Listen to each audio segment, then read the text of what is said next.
So before I start this video, I want to give you guys a little bit of background as to why I picked this movie to talk about. So for the past month or so, I've been reading this book of Phillip K. Dick short stories, and it's got a pretty good selection of his more famous short stories, and a lot of them have been adapted into movies, like Total Recall, Minority Report, Paycheck, and for the sake of this video, Screamers. And while I was reading through this book, when I finished a short story that had a movie adaptation, I wanted to find it. And after finishing all the stories in the book and watching their adaptations, Screamers is the most accurate of all of them. And I really wanted to talk about it. So here we go.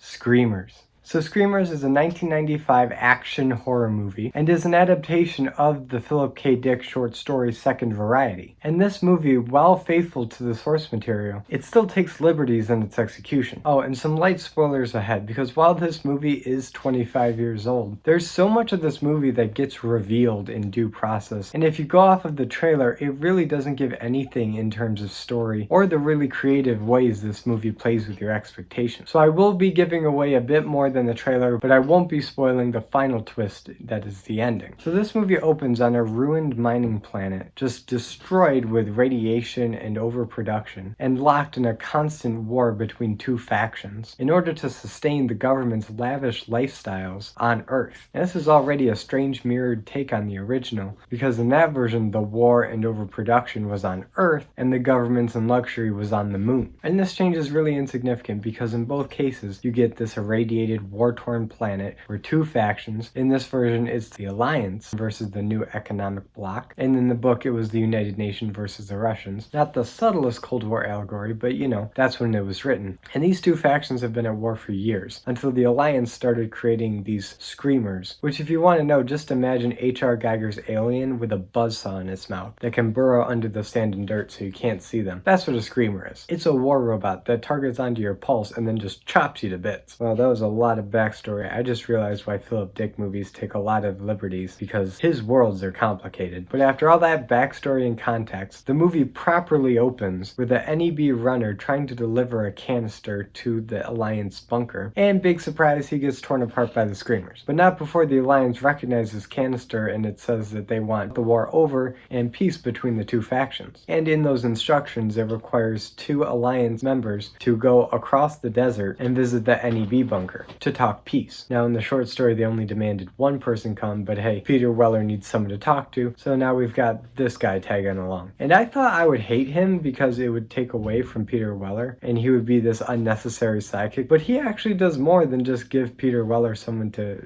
dump exposition on. He's a trigger-happy rookie soldier who really wants to fight NEB soldiers and has really no desire for peace, so it creates a very interesting dynamic when they actually come across the NEB soldiers and tensions are high as they negotiate. But I'm getting ahead of myself because the first major development happens on their way across the desert, and they come across this young boy with a teddy bear named David. Now all you know about David initially is that he's this little boy that's been on his own for God knows how many years, and he wants some shelter. So reluctantly they bring him along, and then when they approach the NEB bunker, just like in the book, they blow David away. Yeah, David doesn't last long, because David is not a human, he's a Screamer. In fact, he's the third variety of Screamer, or Type 3 as they call it in the movie. And this is the plot point that makes both the short story and this movie much more than your regular apocalyptic action movie. You see, for the past few years, the Screamers have been completely automated. They repair themselves, they build new models, they upgrade, and the upgrades are completely unchecked by any human. The Alliance set up that system and then got out and never went down to check. So now we find out that in their updates, they've developed Terminator-style infiltration robots. Robots that look and act just like humans so they can get close to the target before killing them, which is what the Screamers were always designed to do. And at this point, it doesn't matter what side of the war you're on, the Screamers will kill you indiscriminately. And for the whole second act of this movie, it plays out very close to the book. They explore the bunker and try to piece together what the different versions of Screamers are and how they work. They learn that the Type 1s are the alien-looking robots with the buzzsaws, the Type 3 are the Davids, but they have no idea what the Type 2 is. So that's still a mystery. And because they know that the Davids can look and act like humans, they don't know who they can trust. And this is where you start to see parallels to John Carpenter's The Thing, where people are waving guns at each other. And in fact, one of the 3 NEB soldiers just straight up murders one of his comrades on suspicion, which of course makes the killer even more suspicious. But they don't kill him because enough people have died already. But they do look at him skeptically. So upon realizing that the Screamers are out of control and are a much bigger threat than the NEB, they decide to take a trip back across the desert and reach the Home Alliance bunker before the Screamers can infiltrate that one. But of course, by the time they reach the bunker, it's already overrun. Everyone's dead. There's an army of Davids coming out, and a giant, exciting firefight ensues. And I guess this is as good a time as any to talk about the action in this movie, and it's really good. This movie came out in 1995, but the effects and style of this movie is something much more akin to RoboCop or Total Recall, where a lot of it is practical and the Type 1 Screamer robots are brought to life in stop motion. So yeah, in that way it feels a lot more like a late 80s movie than a mid 90s movie, which might be why you may have never heard of it, because frankly I think it came out just 5 years too late, and Hollywood had moved on from violent sci-fi movies. Paul Verhoeven was off doing Showgirls. So after the big action firefight happens and they ward off all the enemies, the one NEB soldier who shot the other guy in the bunker is wounded, and you see clear as day that he is indeed a robot, except he's not a Type 2, he's a completely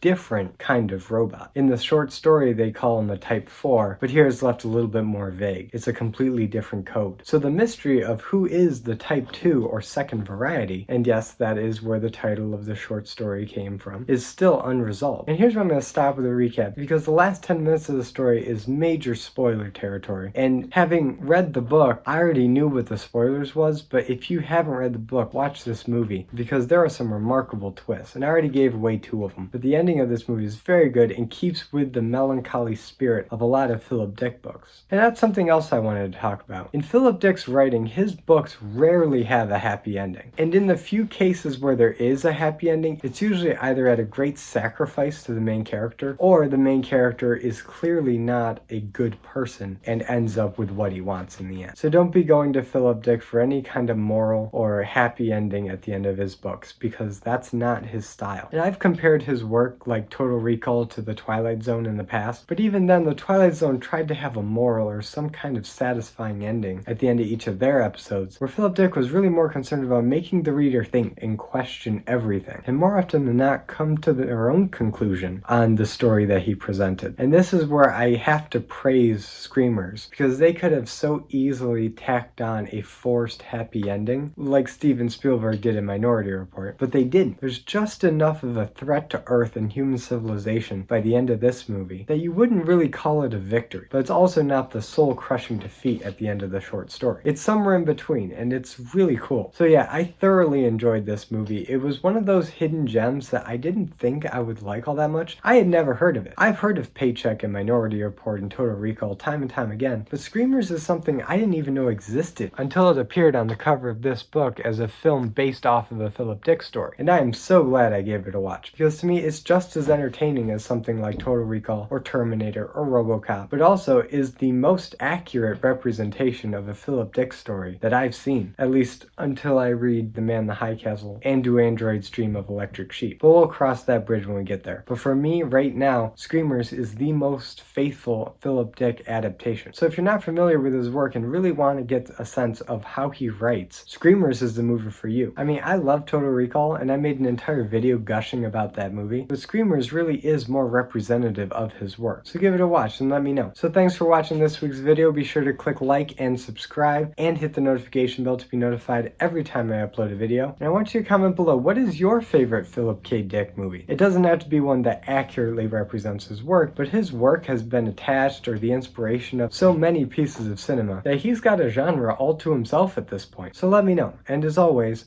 I'm Colby, this was my nerdy talk, and I'll see you in the next video.